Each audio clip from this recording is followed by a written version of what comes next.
अब हमारा यहाँ पे आ गया बिहेवियर साइंस। अब हमारा शुरू हो रहा है। बिहेवियर साइंस का मतलब है परिवार के ऊपर हम लोग क्वेश्चन लेकर आए हैं। बहुत क्वेश्चन पूछता है परिवार के ऊपर। एक तो पूछेगा परिवार क्या है, परिवार के प्रकार बताए और परिवार के कार्यों को बताए, एक क्वेश्चन ये पूछेगा। दूसरा ये पूछ सकता है परिवार क्या है, परिवार के प्रकार और परिवार के विशेषता बताएं, ठीक है, ये पूछेगा। तो इस प्रकार से जो है आपको कुल 4 क्वेश्चन है। तो हम लोग आज प्रकार और परिवार क्या होता है इसको देखेंगे। अगले वीडियो में हम लोग परिवार के कार्य और परिवार के विशेषता को देख लेंगे। तो आपका परिवार टॉपिक कंप्लीट हो जाएगा सोशियोलॉजी का। अब यह बिहेवियर साइंस के किसका है, सोशियोलॉजी का है, ध्यान में दीजिएगा, साइकोलॉजी का नहीं है, ठीक है। यह समाज शास्त्र का है। हम लोग अभी समाज शास्त्र कर रहे हैं। कुछ क्वेश्चन समाज शास्त्र का भी पढ़ लेते हैं जैसा पहले हम लोग पढ़े थे, ठीक है। तो अभी हमें परिवार के अर्थ लिखकर इसे परिभाषित करना है। तो चलिए हम लोग फैमिली को डिफाइन करते हैं और डिस्कस करते हैं, ठीक है। अर्थ पहले समझिए कि परिवार होता क्या है। फैमिली, परिवार शब्द रोमन भाषा के फैमिलस से लिया गया है, जो एक ऐसे समूह के लिए प्रयुक्त होता है जिसमें माता पिता, बच्चे और दास यानी नौकर होते हैं। माय डियर, फैमिली जो है, फैमिली एक रोमन भाषा है। क्या है, फैमिली एक आपका रोमन भाषा है जिसका अर्थ होता है फैमिलस। यह रोमन भाषा के फैमिलस से लिया गया फैमिली है, ठीक है, जिसका शब्द होता है हिंदी में परिवार, जो एक ऐसे समूह, ऐसे ग्रुप के लिए प्रयुक्त होता है जिसमें कम से कम माता पिता और एक संतान हो ही तो ही जो है यह परिवार के संज्ञा दिया जाता है। मतलब एक पति पत्नी और उसके एक बच्चा हो तो उस छोटे से ग्रुप को हम लोग परिवार के नाम देते हैं, ठीक है। अब भले परिवार अलग अलग होते हैं, आप लोग देखिएगा आगे पता चल जाएगा, लेकिन कम से कम एक परिवार के लिए माता पिता और उसका एक बच्चा जरूर होना चाहिए। यह दास या नौकर हो या नहीं हो, लेकिन यह 3 व्यक्ति होना चाहिए एक परिवार के लिए, ठीक है।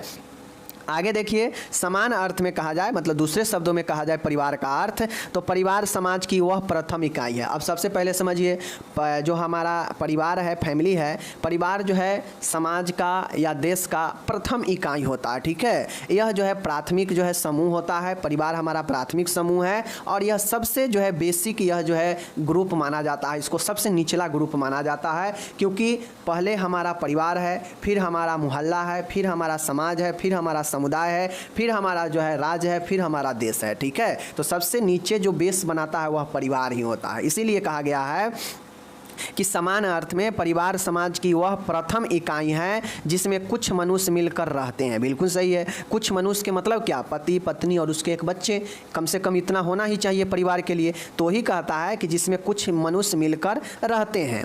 इन रहने वालों में पति पत्नी व उनकी संतान अनिवार्य है, ठीक है। इन जो ग्रुप है जिसमें कम से कम परिवार बनाने के लिए कुछ मनुष्य मिलकर रहते हैं, उसमें एक पति पत्नी की जोड़ा और उसका एक संतान होना ही चाहिए, अनिवार्य है। तभी जाके आप परिवार का जो है उसे संज्ञा दे पाएंगे। तो यह हमारा हो गया परिवार। तो क्या लिखेंगे परिवार के अर्थ में, कि परिवार जो है, परिवार का, फैमिली का अर्थ परिवार, परिवार जो है रोमन भाषा के फैमिलस से लिया गया है, जिसका अर्थ होता है कि समूहों में, ठीक है ना, जिसका अर्थ होता है कि जो है व्यक्तियों का समूह, जिसका अर्थ होता है, यहाँ पे स्पष्ट रूप से आप लोग देख लीजिए, लिया गया है जो एक ऐसे समूह के लिए, यह फैमिलस जो है समूह के लिए प्रयुक्त होता है, जो ऐसे समूह के लिए प्रयुक्त होता है जिसमें पति पत्नी, उसके संतान और उसका दास यानी नौकर हो, ठीक है। इसी को हम लोग दूसरे भाषा में कहें तो समाज जो है, समान अर्थ में कहें तो परिवार एक ऐसी प्रथम इकाई है हमारे समाज का जो जिसमें मनुष्य मिलकर रहते हैं, कुछ मनुष्य मिलकर रहते हैं, और इन रहने वाले के बीच में जो रिश्ता होना चाहिए वह पति पत्नी और एक संतान की होनी चाहिए। और इतना जो है एक परिवार के लिए यह 3 व्यक्ति होना जरूरी है, तभी जो है आप परिवार का निर्माण कर सकते हैं, आप उसे परिवार बता सकते हैं। ओके, अब हम लोग परिवार को समझ गए।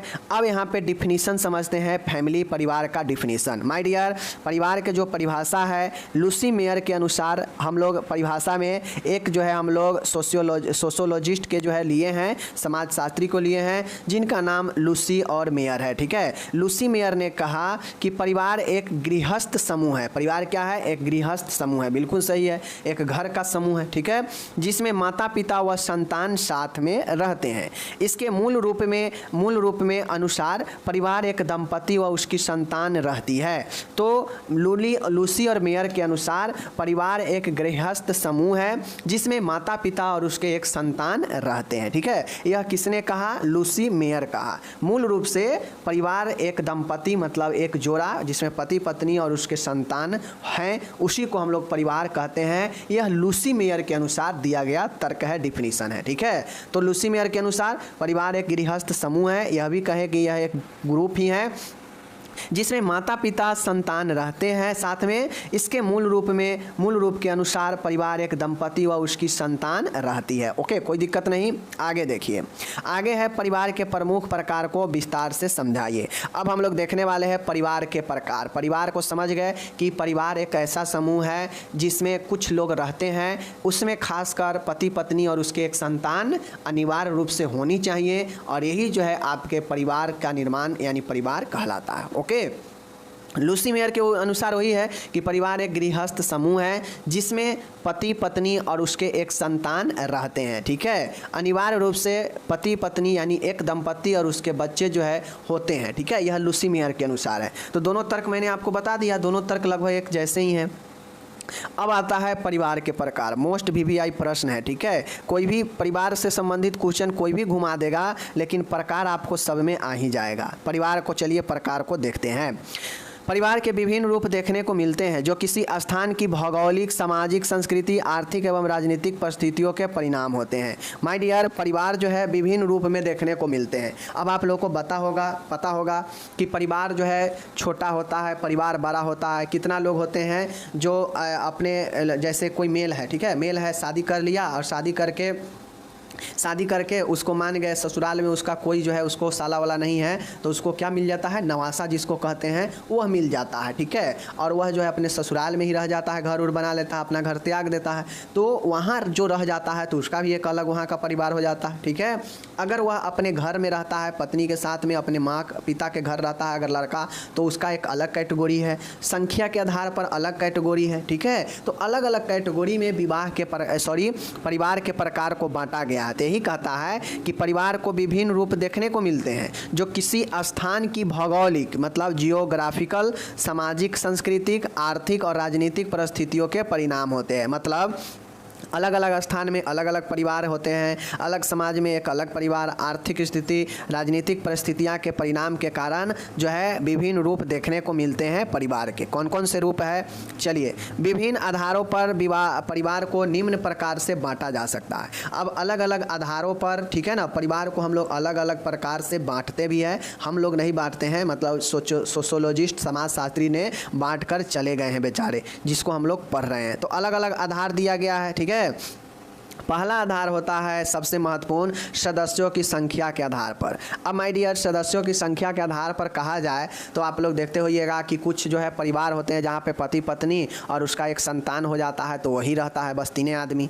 गांव में देखते होइएगा तो 10-10 आदमी, 20-20 आदमी, 30-30 आदमी के जो है एक परिवार होता है, तो वह ज्वाइंट फैमिली होता है। ठीक है, शहर में ज़्यादातर लोग जो है अपने ज्वाइंट फैमिली में रहना पसंद नहीं करता है, क्योंकि वहाँ पर आज़ादी नहीं मिलता है अपना काम करने का, अपना स्टाइल जीने का। तो इसलिए अपना पति पत्नी और बच्चा है तो सब जो है साथ रहने लगता है। तो यह अलग अलग जो है आपके संख्या के आधार पर, on the basis of number of member, सदस्यों की संख्या के आधार पर परिवार को अलग अलग बांटा गया है। ओके, पहला है केंद्रीय या एकल परिवार, न्यूक्लियर या अलोन फैमिली। इसमें होता यह है कि यह परिवार के सबसे सूक्ष्म और छोटा रूप होता है, जिसमें एक पुरुष, एक स्त्री तथा उनके एक अविवाहित बच्चे शामिल होते हैं। अविवाहित का मतलब कि एक पति पत्नी है और एक उसका जो है बच्चा है जो अभी अविवाहित है, तो जाके हम इसे एकल फैमिली कहते हैं। ठीक है, यूँ कहा जाए तो 3 से 4 जो है फैमिली मेंबर का एक फैमिली होता है, तो उससे हम लोग जो है क्या कहते हैं?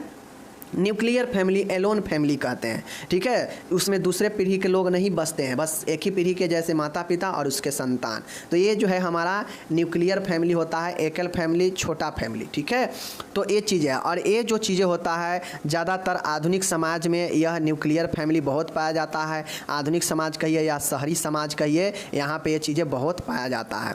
दूसरा है संयुक्त ज्वाइंट फैमिली। ज्वाइंट फैमिली का मतलब होता है माय डियर कि एक ही परिवार में जो है 3 या 3 से अधिक पीढ़ियों के जो है लोग रहते हैं। जैसे आपके जो है परदादा हो गए, फिर दादा हो गए, फिर आपके पिताजी हो गए। तो ये लोग जो है आपको 3 पीढ़ी या इससे अधिक पीढ़ी के लोग अगर एक साथ रहते हैं तो इसे ज्वाइंट फैमिली हम लोग कहते हैं। ठीक है, यानी दादा भी है, चाचा भी है, आपके पिताजी भी है, तो ये लोग का जो है अलग अलग पीढ़ी हो गया। तो ये 3 या 3 से अधिक पीढ़ी के लोग कम से कम होगा तो 10, 15, 20 आदमी तो हो ही जाएगा एक परिवार में। तो इसीलिए इसे ज्वाइंट फैमिली कहते हैं। इसमें संख्या ज़्यादा होता है। इनकी संपत्ति सामूहिक होता है क्योंकि सब एक साथ कमाते हैं, खर्च करते हैं, एक दूसरे के सभी अधिकारों को और दायित्वों को निभाते हैं। और ज्वाइंट फैमिली चलता तभी है जब आपस में सब प्रेम बना के रहते हैं। तो जब आपस में सब प्रेम बना के रहता है तो ज्वाइंट फैमिली से बढ़िया कोई फैमिली नहीं होता है। ठीक है, आजकल भाग दौड़ के ज़िंदगी में लोग अपना अलग अलग लाइफ स्टाइल, अलग जीवन बनाना चाहता है, अलग तरीके के, इसलिए सब अपना घर द्वार जो है छोड़ छाड़ कर शहर की तरफ जाता है और पति पत्नी और एक बच्चा 2 बच्चा रहेगा उसके साथ रहता है। तो ये सब जो है होते रहता है। बाकी संख्या के आधार पर न्यूक्लियर ज्वाइंट फैमिली पता हो गया।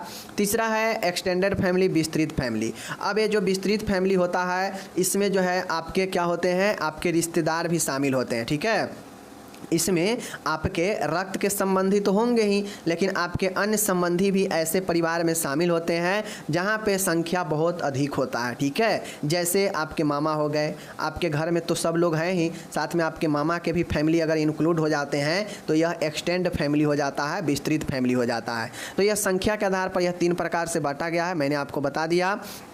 अधिकारों के आधार पर है। अधिकारों के आधार का मतलब है कि on the basis of rights, मतलब अधिकार किसके पास जो है रहता है परिवार में। ठीक है, अधिकारों के आधार पर। तो आप लोग देखते होइएगा कि किसी के परिवार में जो है जो बुजुर्ग रहते हैं, बूढ़े रहते हैं, वही जो है सब चीज़ चलाते हैं, या फिर आपके पिताजी चलाते हैं। ठीक है, कहीं कहीं देखिएगा कि किसी घर में पुरुष जो है अपना काम करेगा, जॉब वॉब करेगा, लेकिन सारा अधिकार महिला के हाथ में होता है। तो इस प्रकार से अधिकार किसके हाथ में है उस आधार पर जो है परिवार को बांटा गया है। और अधिकारों के आधार पर on the basis of right, चलिए हम लोग देखते हैं। पहला है पितृसत्तात्मक जो है परिवार, यानी पैट्रिकल फैमिली। पैट्रिकल जो फैमिली होता है इसका मतलब है कि जो सत्ता होगा, जो घर का जो देखभाल, जो सत्ता होगा, जो घर के मुखिया होगा, वह कोई पुरुष के हाथ में होता है जिम्मेदारी। इसीलिए इसे हम लोग पितृसत्तात्मक परिवार कहते हैं। ठीक है, यानी जो सत्ता है, जो अधिकार है परिवार का, वह किसी पुरुष के हाथ में हो। जैसे अगर मान गए हमारे घर में हमारे दादाजी सबसे मुखिया है, सबसे बुजुर्ग है, और मेरे घर को वही चला रहे हैं, उन्हीं का अधिकार जो है सब मानता है, तो वह क्या हो जाएगा, वह हमारे पिताजी के लिए पितृसत्तात्मक जो है परिवार होगा। पितृ का सत्ता है, अधिकार है। ठीक है, अगर माँ का अधिकार होता तो फिर जो है क्या होता, मातृसत्तात्मक जो है परिवार होता। ठीक है, ऐसे परिवार में सत्ता एवं अधिकार पिता व पुरुषों के हाथ में होते हैं, वे ही परिवार का नियंत्रण करते हैं, इसीलिए इसे पितृसत्तात्मक परिवार कहा जाता है। दूसरा है माय डियर मातृसत्तात्मक परिवार। ठीक है, मैट्रिकल फैमिली। मैट्रिकल फैमिली के मतलब होता है कि जो सत्ता होगा वह स्त्रियों के हाथ में होगा और स्त्रियों के नियंत्रण में होगा घर, तो वही मातृसत्तात्मक परिवार होता है। तो अधिकारों के आधार पर मैं बता दिया आप लोग को कि एक तो पुरुष के हाथ में होगा तो उसे पितृसत्तात्मक कहते हैं, अगर माता के हाथ में होगा तो उसे जो है मातृसत्तात्मक कहेंगे, माता या स्त्री के हाथ में हो। ठीक है, तो ये जो है सत्ता के अधिकार पर आप लोग समझ गए। आगे देखिए, अब आता है निवास के आधार पर, on the basis of residence. अब निवास के आधार का मतलब है कि मैंने आपको पहले ही क्लियर कर दिया कि शादी करके अगर कोई पुरुष अपने पत्नी के यहाँ यानी पत्नी के मायके जाकर रहने लगता है, घर उर बनाकर वहीं पे रह गया अपने ससुराल में ही, तो उसे उसका जो बच्चा होगा तो उसका बच्चा के आधार पर आप लोग सोचिए, तो उसका बच्चा कहाँ रह रहा है, अपने माता के यहाँ, तो वह क्या हो जाएगा, मातृस्थानीय परिवार। ठीक है, अगर पुरुष शादी करके और अपने घर रह रहा है और उसका पत्नी भी उसके घर रह रहा है, तो जो उसका बच्चा होगा तो वह बच्चा के आधार पर सोचिए, तो वो बच्चा कहाँ रह रहा है, अपने पिता के घर पे, अपने पिता के यहाँ, तो वह पितृस्थान निवासीय जो है परिवार होता है। ठीक है, बाकी चलिए निवास के आधार पर on the basis of residence समझ लीजिए। पहला है पितृस्थानीय परिवार यानी ठीक है ना, पैट्रीलोकल फैमिली, पितृस्थानीय परिवार। पितृस्थानीय का मतलब है यदि विवाह के बाद पत्नी अपने पति के, ठीक है, माता पिता के साथ रहने लगती है तो उसे पितृस्थानीय परिवार कहते हैं। यदि विवाह के बाद पत्नी अपने पति के माता पिता के साथ रहने लगती है तो उसे पितृस्थानीय परिवार कहते हैं।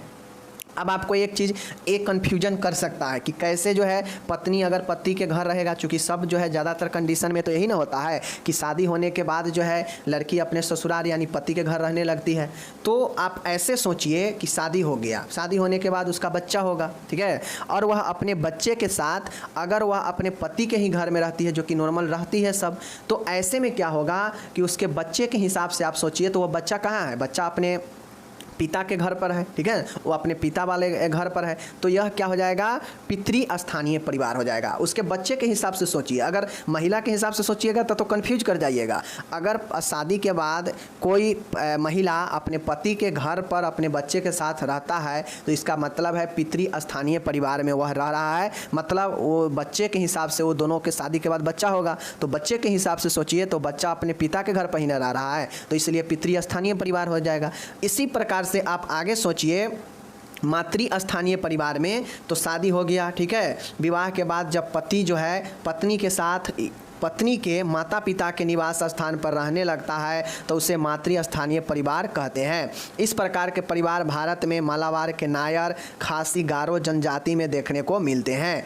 और आप लोग देखते होइएगा कि नॉर्मल इधर उधर जो है बहुत कम ही मिलता है जो पत्नी शादी कर ली और अपने पति के साथ जो है अपने माता यानी अपने पत्नी जो है अपने ही घर मैके में ही पति के साथ रहने लगी, ठीक है, पति उसका घर जो है अपना घर नहीं ले जाता है। तो यह ज़्यादातर आदिवासी क्षेत्रों में, मालाबार क्षेत्रों में देखा जाता है, ठीक है, कि स्त्री शादी करके अपने ही घर में अपने पति के लेकर रहने लगती है। तो आप सोचिए शादी हो गया, उसका बच्चा होगा, अगर वह महिला के घर पर वो अपने नाना के यहाँ रह रहा है तो इसका मतलब क्या होगा कि वह अपने माता के स्थान पर रह रहा है, यानी मातृस्थानीय परिवार। समझ रहे हैं? तो यह दो कंडीशन हो गया, मैं आपको बता दिया। तो स्थान के आधार पर, निवास स्थान के आधार पर आप लोग जान गए पितृय स्थान और मातृ स्थान। ओके, लास्ट वाला है विवाह के आधार पर, on the basis of marriage, विवाह के आधार पर। विवाह के आधार पर का मतलब है कि एकल विवाह और बहु विवाह। एकल विवाह का मतलब होता है कि एक विवाह परिवार में पुरुष को एक समय में केवल एक स्त्री से विवाह अनुमति होती है, अतः इस प्रकार का परिवार एक पुरुष व एक स्त्री मिलकर बनाता है, ठीक है। बहु विवाह का मतलब है पॉलीगेमस, ऐसे परिवार में एक समय में एक पुरुष एक से अधिक स्त्रियों से विवाह कर सकता है। इसी प्रकार एक पत्नी कई पतियों के साथ एक ही समय में रह सकता है अलग अलग घरों में, इसीलिए इसे बहु विवाह प्रथा कहा जाता है। माय डियर, आपको एक चीज़ समझना पड़ेगा, विवाह के आधार पर जब कहा जाएगा तो आप लोग देखते होइएगा कि खासकर जो सभ्य समाज होता है हमारे भारतीय समाज में एक विवाह को प्राधान्य दिया गया है, बेस्ट माना जाता है, ठीक है। तो एक विवाह एक पुरुष एक स्त्री से या एक स्त्री एक पुरुष से विवाह करता है तो उसे हम लोग जो है क्या कहते हैं, विवाह परिवार, एकल विवाह परिवार कहते हैं, ठीक है। इसमें स्त्री अपने पुरुष के जो है शादी करके और जो है घर पे उसके रहते हैं, ठीक है।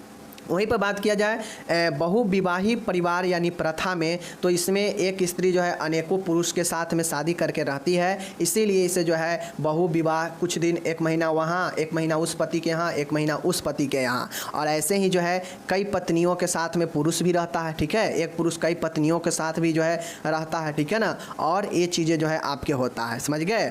तो इस प्रकार से ऐसे परिवार में एक समय में एक पुरुष एक से अधिक स्त्रियों से विवाह कर सकता है। इसी प्रकार एक पत्नी कई पतियों के साथ भी जो है एक समय में रह सकता है, तो यही जो है बहु विवाह परिवार कहलाता है। तो इस प्रकार से मैंने आपको टोटल बता दिया, नीचे ये सब इंग्लिश ऊपर का दिया गया है, जितने भी हम लोग विवाह के बारे में पढ़े हैं टोटल का इंग्लिश हमने यहाँ पे दे रखा है, ठीक है। आपको सिर्फ ये याद रखना है कि किस किस आधार पर परिवार को बांटा गया है। अगर सिर्फ आप इतना याद रखते हैं ना तो आराम से चीज़ों को लिख दीजिएगा। जैसे याद रखिए on the basis of marriage, विवाह के आधार पर, ठीक है। On the basis of residence मतलब निवास के आधार पर कि शादी करके कहाँ रह रहा है, मैके में स्त्री के या स्त्री जो है अपने पुरुष के घर रह रहा है, ठीक है, तो निवास स्थान। On the basis of right मतलब अधिकार किसके पास है, स्त्री के पास या पुरुष के पास, तो ऐसे भी परिवार होते हैं, ठीक है। और और एक हमारा बच जाता है यहाँ पे, वह है हमारा नंबर ऑफ मेंबर, मतलब सदस्यों में संख्या के आधार पर। ठीक है, तो यह कुल 4 आधारों पर बांटा गया है। यह 4 आधार याद रखिएगा तो आप प्रकार जो है परिवार के आराम से लिख दीजिएगा। फैमिली के बारे में पढ़े और फैमिली के प्रकार के बारे में। ठीक है, मिलेंगे अगले वीडियो में। धन्यवाद।